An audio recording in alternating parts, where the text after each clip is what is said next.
Halo, Assalamualaikum warahmatullahi wabarakatuh. Perkenalkan, saya Resti Aniati Fitria dari Himpunan Mahasiswa Agronomi Universitas Sultan Ageng Tirtayasa. Pada kesempatan kali ini, Himagron Untirta sedang melaksanakan program kunjungan lapang dengan tema meningkatkan wawasan keprofesian dan menciptakan motivasi usaha tani yang bertempat di Kebun Hidroponik Rian Farm. Apa saja sih yang akan kita laksanakan di sini? Yang pertama kita akan menjelaskan mengenai Rian Farm, dan yang kedua ada talk show bersama owner dari Rian Farm itu sendiri, yaitu Kang Rian. Namun sebelumnya ada laporan kegiatan dari ketua pelaksana kita, yaitu Kang Ahmad Adriansyah, serta sambutan dari ketua umum Himagron, yaitu Kang Itmamul Wafasidik yang diwakili oleh Kang Taufik Hidayat. Halo, Assalamualaikum warahmatullahi wabarakatuh. Kenalkan, nama saya Ahmad Adriansyah selaku Ketua Pelaksana Kegiatan Kunjungan Lapang. Kegiatan Kunjungan Lapang kali ini kita berlokasi di Kebun Hidroponik Rian Farm. Kegiatan Kunjungan Lapang kali ini itu temanya adalah meningkatkan wawasan keprofesian dan menciptakan motivasi usaha tani. Jadi harapannya buat teman-teman yang nantinya nonton video ini semoga bertambah pengetahuannya dari segi keprofesiannya tentang bagaimana pengalaman dari petani yang nanti akan kita sharing-sharing dari video ini bersama owner Rian Farm, yaitu Kang Rian. Buat teman-teman yang mau buka usaha tani, yang mau mulai berwirausaha di bidang pertanian, nah di situ nanti kita akan mengulik apa saja yang dibutuhkan untuk memulai usaha tani. Mungkin itu saja yang bisa saya sampaikan, kurang lebihnya mohon maaf. Wassalamualaikum warahmatullahi wabarakatuh. Assalamualaikum warahmatullahi wabarakatuh. Bravo Himagri Jaya Agronomi milik kita. Selamat siang, salam sejahtera untuk kita semua. Kami dari Himpunan Mahasiswa Agronomi Untirta sedang mengadakan acara kegiatan kunjungan lapang, yaitu kami mengunjungi kebun Rian Farm yang terletak di Cikocok Jaya, Serang, Banten. Kami berharap acara ini bisa tersampaikan nilai-nilai yang ingin kami sampaikan kepada kawan-kawan semua, khususnya kepada mahasiswa Agroekoteknologi Untirta. Dan saya ucapkan terima kasih kepada Himagron Untirta selaku panitia pelaksana dalam acara kegiatan ini. Tentunya dalam memperkuat keprofesian yang sejatinya Himagron Untirta canangkan, hari ini kami ingin memperkuat hal itu dengan mengunjungi dan lebih mendalami tentang dunia pertanian di Rian Farm. Hari ini kami belajar di sini untuk kawan-kawan semua dan untuk kita semua. Terima kasih. Semoga apa yang kita harapkan hari ini bisa tersampaikan dengan baik. Wabillahi taufiq wal hidayah. Wassalamualaikum warahmatullahi wabarakatuh.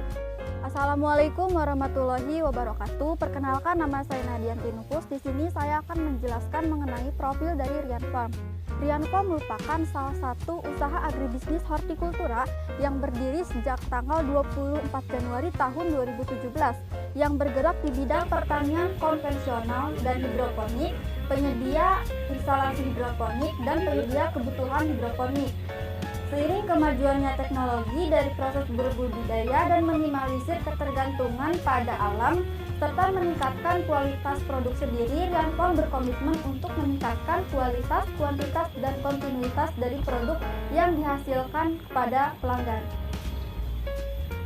Ya, jadi di sekeliling saya sudah ada tanaman hidroponik. Ini ada tanaman selada yang berusia sekitar 2 minggu. Dan ini juga ada tanaman selada yang berusia sekitar 3 minggu. Tanaman hidroponik ini menggunakan konsep NFT. NFT merupakan singkatan dari Nutrient Film Technique, yang merupakan suatu metode budidaya dengan akar tanaman yang melapisi ke air nutrisi. Jadi, tanaman ini memperoleh nutrisi, air, dan oksigen yang cukup. Nah, ayo. Di sini sudah ada penyemaian tanaman pakcoy dan juga tanaman selada. Jadi sebelum dipindahkan ke hidroponik yang ini, disemai dulu di sini nih.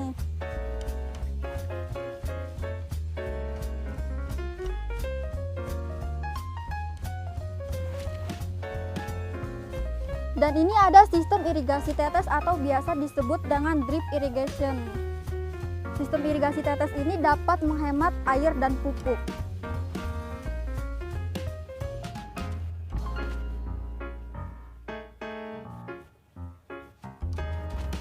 Di sini ada tanaman pakcoy, ada juga alternatif dari net pot yang terbuat dari gelas plastik sendiri. Nih, bisa dilihat ya teman-teman. Dan di kebun hidroponik ini terdapat 2 tanaman, yaitu tanaman selada dan tanaman pakcoy. Ya, sekian penjelasan dari saya. Terima kasih. Wassalamualaikum warahmatullahi wabarakatuh. Ya, assalamualaikum warahmatullahi wabarakatuh. Shalom Om Swastiastu, Namo Buddhaya, salam kebajikan. Bravo, Himagri Jaya Agronomi milik kita. Perkenalkan, nama saya Denis Perkasa. Saya di sini mengisi di sesi talk show bersama Kang Rian di sini. Selaku pemilik Rian Farm, ya Kang ya. Ya Kang. Jadi di sini nih Kang, kan kita sebagai petani muda nih Kang di era milenial nih Kang. Kita ingin tahu gimana cara Akang sendiri merintis karir dari awal terbentuknya sampai sekarang nih, yang sudah terbilang lumayan sukses nih Kang. Alhamdulillah. Jadi Rian Farm itu didirikan itu dari bulan Januari tahun 2017. Jadi di situ kita mulai di halaman rumah dulu. 2017 kita mulai di halaman rumah sambil belajar, sambil kita juga memperdalam ilmu hidroponik sebelum membuka yang kapasitas lebih besar lagi. Jadi pas itu juga saya masih mahasiswa semester 6, masih di S1. Terusnya kita tingkatin kapasitas produksi di kebun ini. Ini kebun pertama kita itu di RS Pemda dengan kapasitas sekarang itu 6.000 lubang tanam. 6.000 lubang tanam, tapi nggak langsung 6.000 gitu kan. Jadi kita mulai itu satu meja dulu gitu kan. Satu meja itu berarti sekitar 400 lubang gitu kan. Kalau fullnya sekitar 800 lubang tanam gitu kan. Jadi kita mulai dari setengah meja, terus kita cicil lagi tambah satu meja gitu kan, terus tambah lagi satu meja gitu. Jadi step by step gitu kan. Jadi sesuai dengan kebutuhan pasar juga gitu kan. Jangan sampai kita produksi besar-besaran tapi pasarnya belum ada gitu kan. Jadi di samping kita memperbesar kapasitas produksi, kita juga memperbesar pemasarannya. Terus Kang, ini kan Akang kan memulai ini kan dari waktu zaman kuliah gitu. Kenapa bisa terpikir gitu? Kenapa jadi kita lebih memilih bertani gitu? Kan lebih banyak tuh, misal seperti anak-anak kan bisa main saham zaman-zaman sekarang ya kan. Kenapa Akang lebih memilih untuk bertani nih Kang sekarang ini Kang? Zaman dulu ini Kang. Kenapa tuh Kang? Ya, jadi sebenarnya kalau cerita mulai kenapa bertani, sebelumnya saya ini kan D3 dulu ya, gitu kan. Sebelum S1 saya D3 dulu. Nah, pas lulus D3 itu ngalamin sulitnya mencari pekerjaan itu seperti apa gitu kan. Nah, lulus pas wisuda D3 cari kerja sana sini itu susah. Terusnya juga alhamdulillah dapat pekerjaan gitu kan. Dapat pekerjaan, udah bekerja terus lanjut lagi ke S1 gitu kan. Nah, pas di S1 itu saya berpikir gitu kan, ke masa lalu gitu kan. Jangan sampai lulus S1 ini saya nganggur lagi, cari kerja susah gitu kan. Nah, jadi pas di S1 itu mulailah kita rintis gitu kan. Gitu. Tapi kalau memilih kenapa di pertanian, mungkin di saya di teknik lingkungan itu juga kita belajar ilmu tentang air. Jadi di teknik lingkungan itu kita belajar ilmu tentang air, namun kita juga belajar beberapa kayak struktur tanah dan macamnya gitu. Tapi tidak belajar ke budidayanya gitu kan. Nah, budidayanya kita belajar ke petani-petani lain, otodidak juga, kita bisa lihat dari YouTube segala macam dan melihat dari potensi dan peluang pasar di pertanian itu menurut saya nggak ada matinya gitu kan. Jadi selama orang masih makan, saya akan terus nanam gitu kan. Itu prinsip dari awal gitu kan. Gitu. Jadi walaupun nanti kondisinya apapun, selagi bisa tanam kita akan tanam. Gitu. Karena prospek bisnis di pertanian itu sangat besar dan sangat berpotensi. Menurut Akang nih Kang, kan Rian Farm ini justru sebesar ini pasti ada banyak itulah, seperti hal-hal yang sulit untuk diceritakan tapi hal sulit dilakukan tapi sangat enak untuk diceritakan nih. Menurut Akang saat hal-hal seperti itu tuh, proses-proses merintisnya tuh, menurut Akang hal apa yang membuat Akang pernah berpikiran bahwa apakah ini benar ataukah Akang itu sempat ragu itu? Apakah pernah nggak merasakan seperti itu tuh, Kang? Sempat ragu atau gitu? Nah, kalau itu pasti ya gitu kan. Setiap kita menemukan suatu kegagalan, itu pasti kita evaluasi sebenarnya gitu kan. Mungkin di awal salah ngambil keputusan atau keputusan yang kita ambil itu kurang baik gitu kan.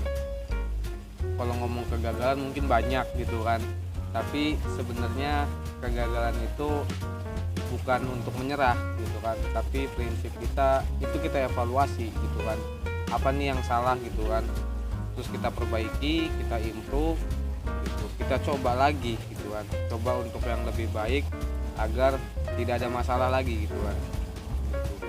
Kalau untuk dari kegagalannya mungkin banyak ya kalau kegagalan, cuman ya setiap kegagalan itu tetap intinya kita evaluasi, kita perbaikin semuanya. Jadi Kang, gimana nih Kang? Kan waktu itu sepertinya ada momen-momen yang membuat Akang tuh berpikir bahwa ini usaha ini akan bagaimana gitu ke depannya. Tapi bagaimana apa yang meyakinkan Akang gitu agar kembali lagi pada usaha yang sebelumnya Akang rintis ini nih? Kayak misalnya meneguhkan hati lagi itu. Gimana tuh Kang dalam menghadapi kegagalan? Jadi ketika gagal gitu kan, kita kembali ke tujuan awal sebenarnya gitu kan. Tujuan awal kita bangun bisnis itu apakah hanya sekedar mencari profit, apakah ada sesuatu yang ingin kita capai selain profit gitu kan. Jadi kita tentukan dulu tuh fokus utama atau tujuan utama dari bangun bisnis tersebut ya. Dan ketika kita menemukan sebuah kegagalan gitu kan, lalu yang pasti saya lakukan adalah evaluasi gitu kan. Evaluasi apa yang menyebabkan itu gagal gitu. Terusnya juga jangan pernah malu gitu kan untuk mengaku salah gitu kan gitu. Kita akuin kesalahan, kita evaluasi, kita perbaiki, dan selalu kita coba lagi gitu kan. Jadi bukan tidak ada dalam tim kita atau tim Rian Farm itu kata untuk menyerah gitu kan.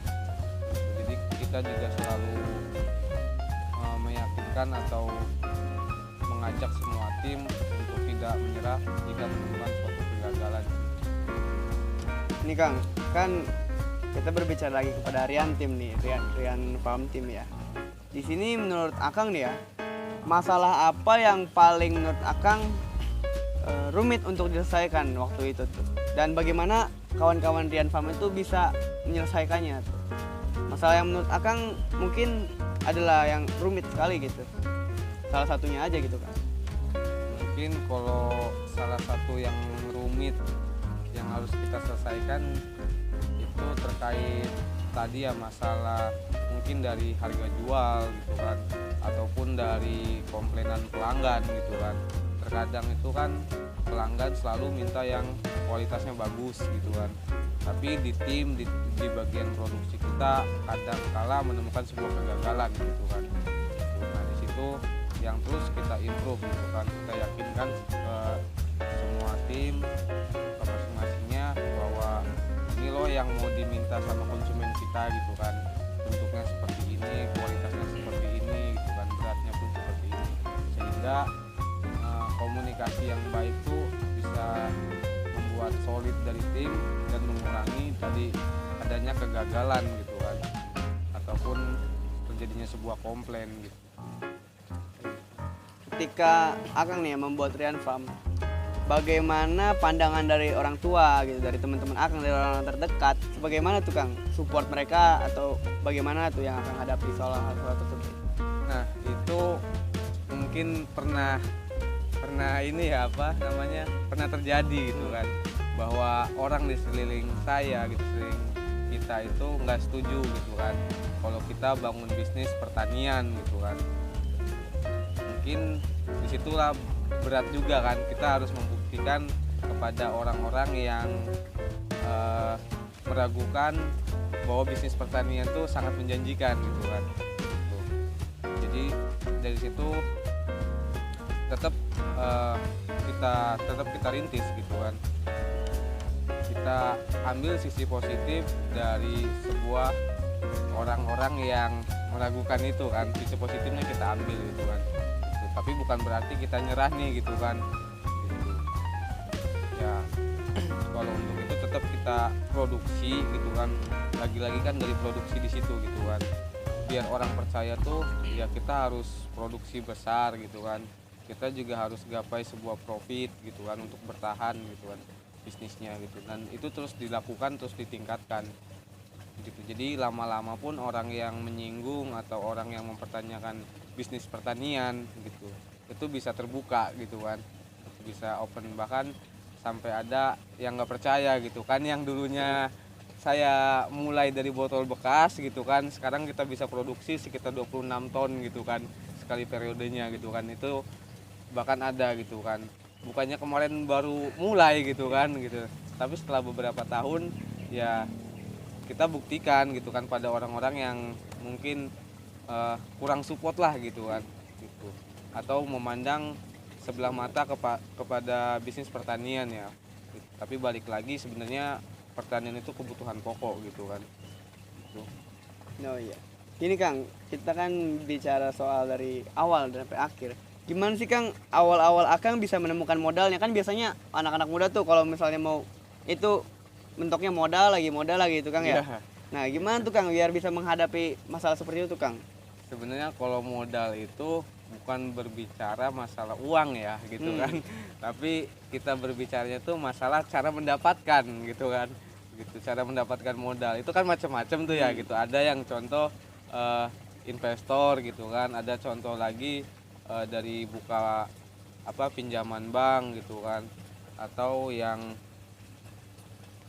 investasi dan segala macamnya, itu juga disebut modal gitu kan. Tapi menurut saya modal itu sebenarnya cara dapetinnya, cara mendapatkan modalnya gitu kan.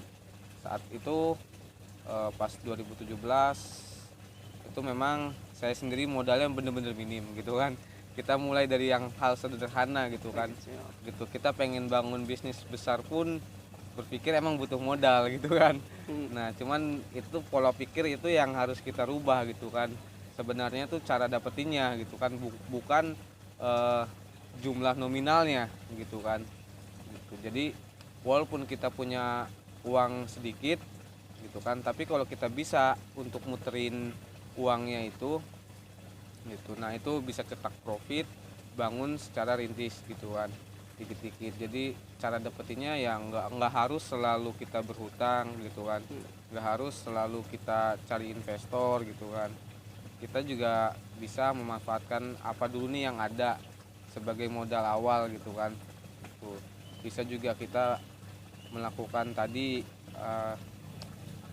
lomba-lomba wirausaha gitu kan, yang bisa kita raih gitu kan. Jadi misalnya kita ikut lomba, terus lombanya itu menang gitu kan, kita dapat dana untuk permodalan, itu juga bisa. Jadi sebenarnya cara dapetinnya banyak gitu kan. Itu masing-masing keahlian diri masing-masing ya itu mah gitu kan. Itu untuk modal usahanya. Terus Kang, ini nih, kan akhirnya kita mengetahui nih bahwa modal usaha itu tuh apa yang harus kita cari ya Kang ya. Nah, dari sini kita nih ingin bertanya nih Kang, sedikit-sedikit gimana sih omset di Rian Farm ini nih Kang? Boleh kali Kang kita kasih tahu sedikit-sedikit lah. Nah, Gambaran. kalau omset itu kan nggak menentu ya gitu kan. Kalau omset gitu kadang naik turunnya harga di pasaran itu mempengaruhi omset gitu kan. Cuman kalau dari kita mungkin kita bisa beritahu dari jumlah produksinya aja nih gitu kan. Gitu. Kayak sekarang di hidroponik kita luasan tanam itu hidroponik 600 meter ya. 600 meter itu sekali periode tanam itu bisa mencapai 1,5 ton gitu. Jadi 1.500 kilo satu periode. Nah itu kita tanam selada, pakcoy sama melon ya yang kemarin gitu. Nah tinggal hitung aja tuh 1,5 ton atau 1.500 kilo kali harga rata-rata pakcoy, selada atau melon gitu kan gitu. taruhlah di angka 20.000. Nah itu bisa dihitung di Sendiri. masing-masing gitu.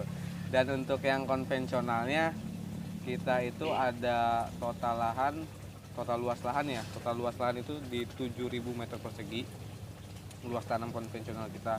Dan untuk total produksinya itu di angka 25 ton gitu, 25.000 kilo atau gitu kan. Nah di situ kita produksi varia sama rawit untuk yang saat ini gitu kan. Tuh, jadi tinggal kaliin aja tuh 25.000 kilo dikali dengan harga rata-rata varia atau rawit di pasaran ya gitu kan, gitu nominalnya. Tuh. Nah ini Kang, kalau misalnya dilihat dari keuntungannya nih Kang ya, menurut Akang tuh lebih baik menanam apa sih kalau misalnya kita baru mau merintis nih? Apa kita mau harus memulai hidroponik dulu atau misalnya konvensional dulu atau misalnya tergantung daerah tersebut? Itu juga disesuaikan sama daerah gitu kan. Yang kedua untuk yang pemula mungkin ya yang pemula itu kalau menurut saya disarankan untuk menanam yang masa tanamnya singkat gitu, masa tanam singkat. Contoh seperti mungkin kangkung gitu kan, sawi yang singkat yang mudah gitu kan.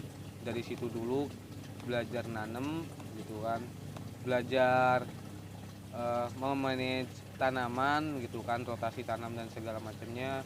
Nanti sedikit-sedikit baru beralih ke tanaman yang mungkin lebih sulit ya gitu kan, dan mungkin lebih menantang gitu kan gitu. Jadi untuk pesan saya itu sih, kalau untuk yang pemula tanam yang waktu yang singkat dulu, yang mudah dulu gitu. biar nggak langsung nyerah gitu kan gitu. Yang dikhawatirkan dia akan baru mulai nemu kegagalan lalu menyerah kan gitu. Tapi kalau misalnya kita mulai dari yang mudah dulu, yang pasti gitu kan, itu harus dicoba gitu. Jangan mulai dari yang sulit gitu kan. Jadi Kang, sebenarnya kan kalau dilihat lagi nih, komoditi utama di Rian Farm ini berarti di hidroponiknya ya Kang? Atau di mana tuh Kang? Kalau komoditi utama semuanya sama sih gitu kan. Cuman perbedaannya dari segmen pasar aja gitu kan. Gitu kalau komoditi. Jadi kebutuhan konsumen sebenarnya gitu kan. Berhubung kebutuhan konsumen di segmen konvensional itu lebih besar, maka gitu kan kita juga yang diperluas konvensionalnya gitu kan. Itu sebenarnya. Jadi awal-awal merintis dari hidroponik dulu gitu kan. baru kita lanjut ke Ke konvensional. gitu. Tapi untuk yang pemula tadi sih hidroponik mungkin lebih disarankan ya gitu kan, karena dia efisiensi waktu, tenaga gitu kan dari hidroponik itu. Terusnya juga masa tanamnya dia lebih cepat dibandingkan konvensional gitu kan. Jadi kalau yang pemula bisa ke hidroponik dulu gitu kan. Kalau misalnya nih Kang, kendala-kendala yang paling sering terjadi di hidroponik apa gitu Kang? Kalau misalnya di konvensional tuh apa, bisa dijelasin nih Kang? Boleh jelasin nggak tuh Kang? Misalnya apa aja tuh kalau misalnya? Kalau kendala mungkin sama aja ya, kayak di hidroponik maupun di konvensional itu ada namanya serangan hama dan penyakit ya gitu kan. Nah itu kendalanya mungkin salah satunya. Cuman dari kedua sistem tersebut balik lagi cara kita menanam sebenarnya itu. Dari mulai pembenihan, persemaian, pindah tanam, perawatan hingga panen itu memang butuh step by step yang harus dilakukan secara kontinu dan harus benar-benar dirawat gitu.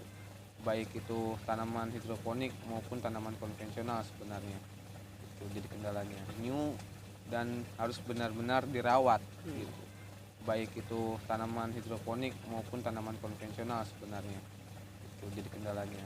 Jadi kita pastiin kalau nanam tuh kita punya jadwal lah minimal gitu. Jadwal kita semai itu kapan gitu kan, jadwal tanam itu kita kapan, terus perawatannya apa yang dilakuin tuh apa aja itu kita tulis, terus kita panen tuh kapan gitu. Bahkan nanti ketika panen kita butuh bibit apa itu kita, jadi sebelum panen kita udah nanam lagi nih gitu kan. Jadi ketika panen itu kita udah punya bibit yang siap tanam lagi. Jadi terus continue ya seperti itu.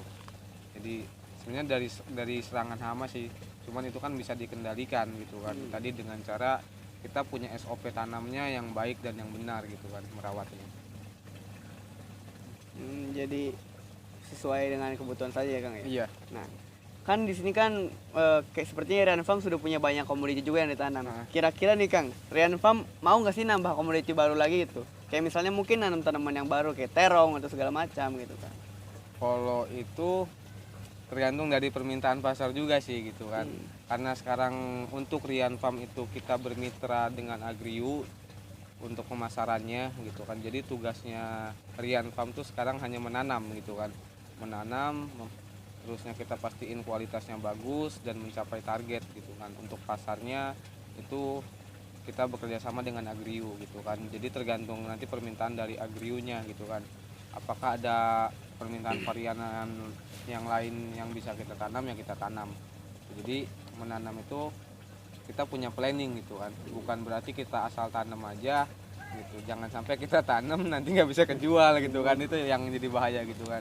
Jadi kita juga perlu lihat potensi pasarnya juga gitu. Oh iya nih, berbicara potensi pasar dan peluang penanaman nih Kang.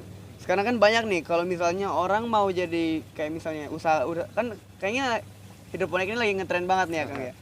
Sekarang nih mulai banyak orang tuh yang bikin usaha-usaha seperti ini juga. Tapi mereka lebih memperhatikan bagaimana kondisi tempatnya, terus bagaimana ininya gitu. Mereka menyewa-nyewa yang lebih tinggi-tinggi lagi, lebih mahal lagi budgetnya. Itu menurut Akang gimana tuh Kang, budgeting seperti itu Kang? Itu kalau menurut saya ya balik lagi ke mungkin permodalan ya gitu kan. Ada ketika orang yang berbisnis dengan modal yang besar, sehingga dia bisa melakukan apa aja gitu kan, contoh fasilitas dan sarananya tersebut gitu. Tapi balik lagi di bisnis pertanian itu tidak selalu dengan modal besar kalian bisa sukses gitu kan. Jadi di pertanian itu emang butuh kegigihan juga gitu kan, gitu. Kegigihan dan kesabaran itu yang mungkin nggak bisa dibayar ya gitu kan, yang nggak bisa dinominalin gitu kan gitu. Jadi kalau untuk berbisnis di pertanian yang pasti jelas produksi yang dikejar gitu kan gitu. Bukan fasilitasnya gitu kan, tapi kan target produksinya untuk menggapai profit itu sehingga kita bisa untung dan bertahan sebenarnya dari situ. Menurut Akang nih Kang, ada nggak sih yang ingin Akang sampaikan gitu untuk petani-petani yang masih muda nih, tapi mereka mengalami kegagalan untuk mereka bangkit lagi tuh. Menurut Akang gimana tuh Kang? Apa yang harus mereka lakukan untuk menghadapi hal seperti itu tuh Kang? Nah kalau yang ngalamin kegagalan ya balik lagi yang tadi saya bilangin ya gitu. Jadi evaluasi dulu gitu kan, kira-kira kenapa nih saya gagal gitu kan gitu. Misalnya oh saya tuh gagalnya di sini gitu kan, diperbaikin gitu kan, kira-kira solusinya tuh apa gitu. Jadi kita catat lah gitu kan, jangan sampai itu terulang lagi, bagaimana itu solusinya. Dan yang pasti kalau kita kalau kita gagal tadi jangan nyerah gitu. Pesan saya sih cuman itu, coba bangkit lagi gitu. Dan kalau menurut saya ada satu hal yang mungkin biar semangat ya para petaninya ya gitu kan.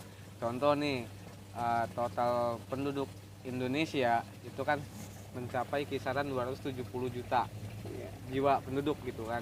Nah gitu, 270 juta penduduk itu makan sehari 3 kali gitu kan, ada yang 2 atau ada yang 3 kali gitu kan.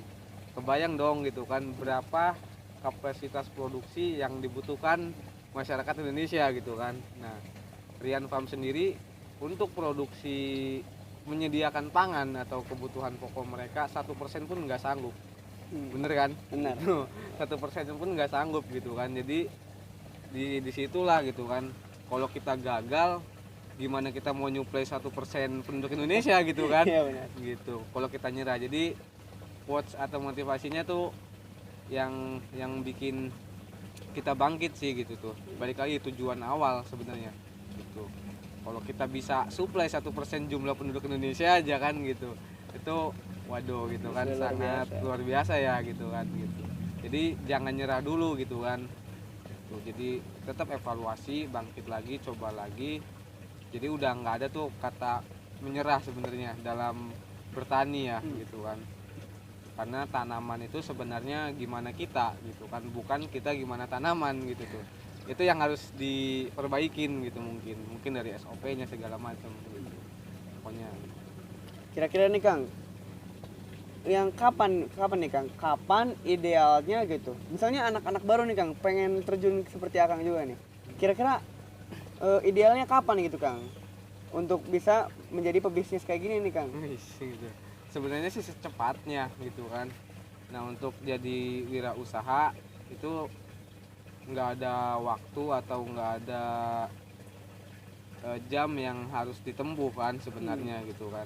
Nah, di wirausaha itu nggak harus nunggu lulus gitu kan, nunggu lulus baru jadi wirausaha gitu. Itu kalau menurut saya kurang tepat ya gitu kan gitu. Kalau mau jadi wirausaha bisa mulai dari sekarang gitu, dari sekarang coba wirausaha, karena ketika kita masih jadi mahasiswa kita kalau gagal, kalau salah itu masih punya guru atau dosen untuk bertanya ya gitu kan. Iya benar. Gitu. Jadi kalau kita nemuin kegagalan, kesulitan, kita masih punya guru atau dosen untuk bertanya. Tapi kalau kita mulai ketika lulus kuliah, itu sulit menurut saya gitu kan. Karena kita nggak bisa untuk bertanya atau sharing kepada orang yang lebih di atas kita sebenarnya. Jadi kalau mulai dari sekarang itu kita punya pengalaman nanti yang lebih banyak gitu kan. Gitu. Kita punya prepare, ya syukur-syukur pas lulus nanti bisa menciptakan lapangan pekerjaan ya gitu kan, bukan mencari pekerjaan malah gitu kan. Nah itu makanya kalau mulai dari sekarang itu ya harapannya ketika lulus menciptakan lapangan pekerjaan yang lebih besar. Menurut Akang ada nggak sih Kang tips-tips buat mereka nih, para petani-petani muda biar tetap bisa menjalankan sesuai dengan konsistensinya nih? Tips yang paling Akang mau berikan nih pada mereka nih, apa nih kira-kira nih? Kalau untuk tipsnya itu tentuin dulu nih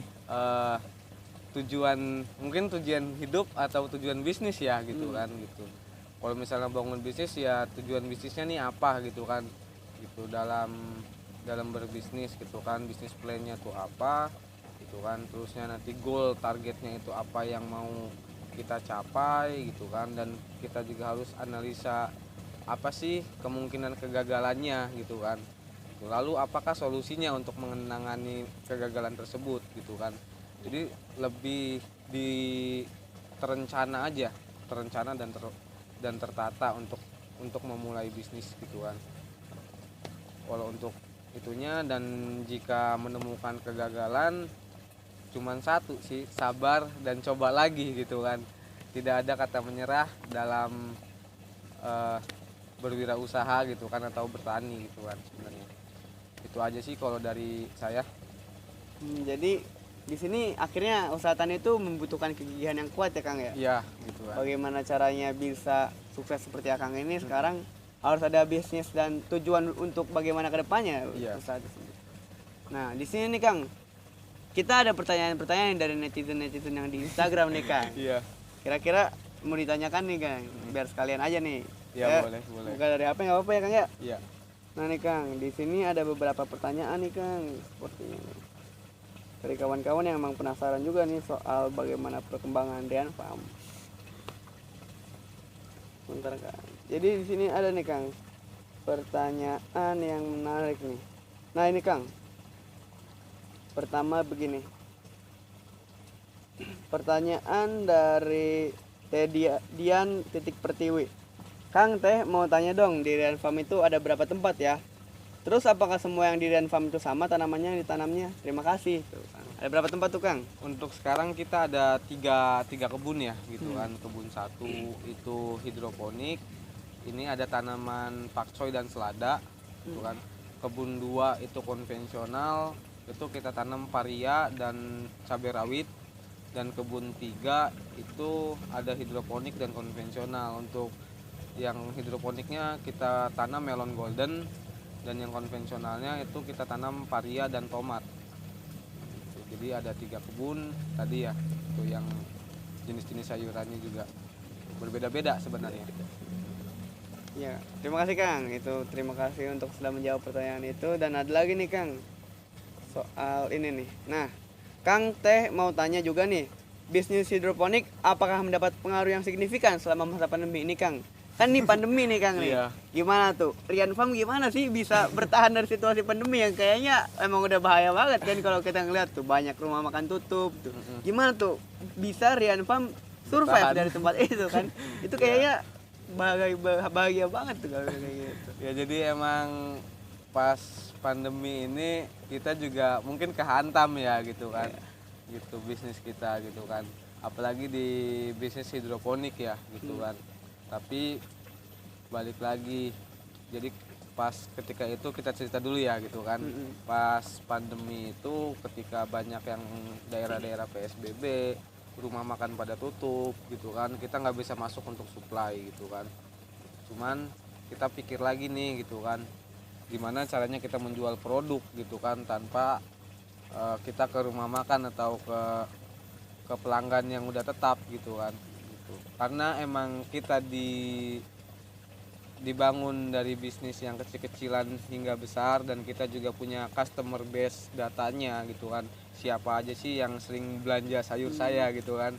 Makanya pas terjadi COVID itu kita tawarin satu-satu gitu kan, jadi kita mengenang masa lalu lah gitu kan, kita anterin sana sini satu-satu orang gitu kan, gitu agar kita bisa bertahan dan survive gitu kan ketika pelanggan kita sama-sama terdampak juga ya gitu kan gitu. Jadi sebenarnya karena kita punya database pelanggan kita dari awal sampai sekarang gitu kan, jadi semua sayur yang biasa ke pelanggan kita alihin segmennya, sebenarnya segmennya ke konsumen akhir gitu, ke ibu rumah tangga. Oh ini Kang, ini juga ada pertanyaan dari saya nih sebelum lanjut ke pertanyaan lain nih. Menurut Akang nih ya Kang, emosional antara produsen dan konsumen itu menurut Akang bagaimana tuh Kang? Kalau soal kita ke pelanggan itu harus bagaimana tuh Kang? Kalau untuk emosionalnya sih sulit ya untuk jelasannya gitu kan. Saling membutuhkan mungkin ya gitu kan. Gitu. Kita juga butuh pelanggan untuk sayurnya dibeli gitu kan, dan pelanggan juga butuh produk yang bagus dari petani gitu kan. Gitu. Jadi jalinan itu yang sehingganya harus kita jaga gitu kan, sehingga terjalinlah sebuah emosional gitu kan yang baik gitu kan. Gitu.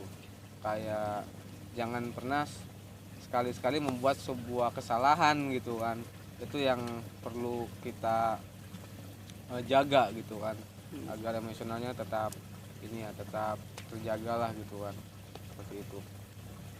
Oh ya, kita kembali ke pertanyaan yang di Instagram lagi mungkin ya Kang ya, dari netizen.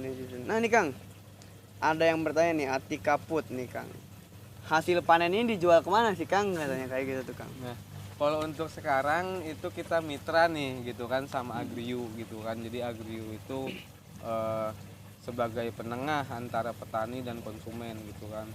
Gitu. Jadi sekarang udah nggak pusing lah gitu kan mikirin pasarnya kemana gitu kan. Nah, gitu. Jadi sekarang untuk hasil produksi kita serahin semuanya ke Agriu yang memasarkan produknya gitu kan.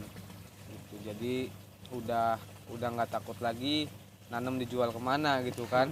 Udah, karena tugasnya petani itu sebenarnya hanya menanam dan menanam gitu kan, gitu. Urusan harga kan emang tugasnya hilir gitu ya, gitu.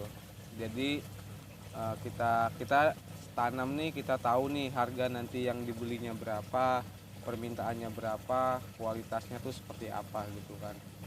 Gitu. Jadi kalau untuk hasil panen kita bermitra gitu kan dengan Agriu, dan Agriu juga bermitra dengan petani-petani lain sih di Kota Serang. Oke, terima kasih nih Kang. Nah ini ada satu lagi mungkin pertanyaan dari mana ya, bentar kita lihat dulu. Nah ini nih, yang paling sering ditanyakan terakhir ini kembali ke konsistensi berwirausaha sih. Gimana caranya masih bisa menetapkan konsistensi berwirausaha biar nggak bosen-bosen terus tuh. Biasanya kan orang kan usaha ini, usaha cupang bosen, usaha kayak gini bosen tuh. Gimana tuh Kang?